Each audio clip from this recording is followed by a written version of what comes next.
Hey there guys, so today we're talking about mobilizations for that first rib, okay?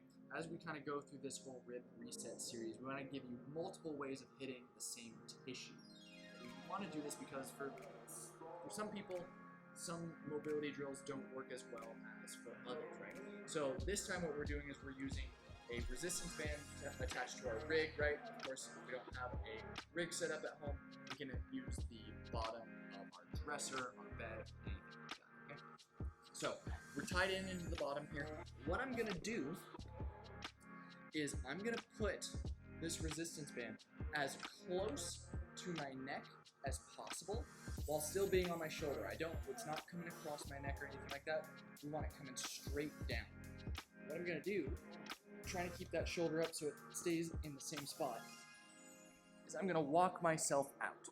Now what that's doing is that's applying a lot of pressure downwards, that inferior pressure.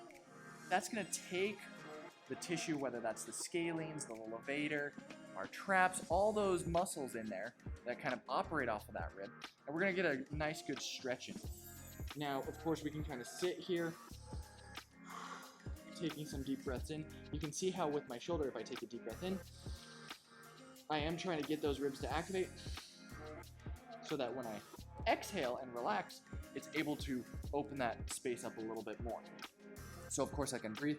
I can use neck motion to get into some of those different spots.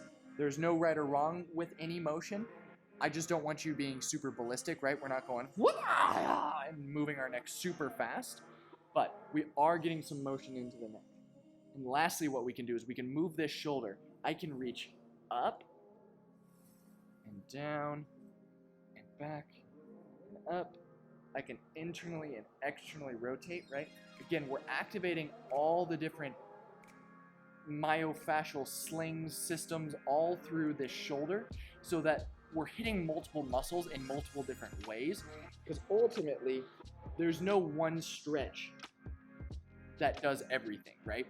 But we can make a stretch do everything with adding different vectors, different angles, working on different aspects of that motion. We're here for about a minute, minute and a half max as we're kind of getting into those tissues. Any farther than that, we want to dismount